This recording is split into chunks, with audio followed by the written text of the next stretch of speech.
युद्ध में ट्रंप ने फूंके 1 लाख करोड़ डॉलर, अब संसद में अपनों ने ही घेरा। पेंटागन ने संसदीय सुनवाई में खर्च को काफी कम करके सिर्फ 29 अरब डॉलर बताया। ईरान से युद्ध अमेरिका के लिए काफी भारी पड़ रहा है। विशेषज्ञों का दावा है कि इस युद्ध में अमेरिका 1 लाख करोड़ यानी कि 1 ट्रिलियन डॉलर के करीब फूंक चुका है। हालांकि सरकार ने इसे काफी कम करके दिखाया है। पेंटागन के एक वरिष्ठ बजट अधिकारी ने संसद को बताया कि युद्ध में अमेरिका को अब तक 29 अरब डॉलर का नुकसान हुआ है, जबकि बजट 25 अरब डॉलर का था।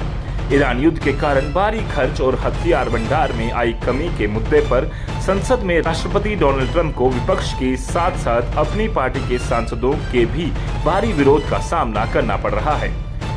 अमेरिकी रक्षा मंत्री पीट हेगसेथ को मंगलवार को ईरान युद्ध को लेकर ट्रंप प्रशासन की अंतिम रणनीति, संघर्ष की लागत और इससे अमेरिकी हथियारों के भंडार में आई कमी के प्रभाव के संबंध में सत्तारूढ़ रिपब्लिकन व विपक्षी डेमोक्रेटिक सांसदों के मुश्किल सवालों का सामना करना पड़ा। अमेरिकी प्रतिनिधि सभा की विनियोग समिति में वरिष्ठ डेमोक्रेट सांसद रोजा डेलाउरो ने हेगसेथ से कहा कि इस संकट के अंत में इस सवाल का जवाब देना होगा कि हमने क्या हासिल किया और इसकी क्या कीमत चुकानी पड़ी है। रिपब्लिकन सांसद केन कैलवर्ट ने ईरान युद्ध के सैन्य वित्तपोषण के साथ साथ अमेरिकी सेना के अधिकारियों के भंडार पर पड़ने वाले प्रभाव के बारे में भी पूछा। मिसाइल रक्षा प्रणालियों को लेकर घिरे हेगसेथ। संसदीय सुनवाई में उन्होंने ट्रंप प्रशासन द्वारा हथियारों और अन्य सैन्य क्षमताओं के उत्पादन को बढ़ाने के प्रयासों का उल्लेख किया।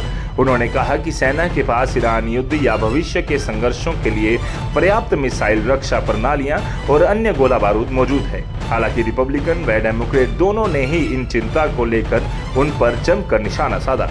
हेगसेथ ने कहा कि गोला बारूद के खत्म होने की बात से मैं असहमत हूँ।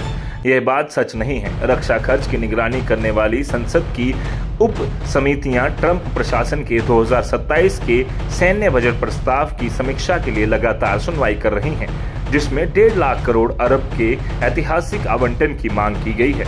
युद्ध में खर्च को लेकर पहले भी डेमोक्रेट ट्रंप पर सवाल खड़े करते रहे हैं।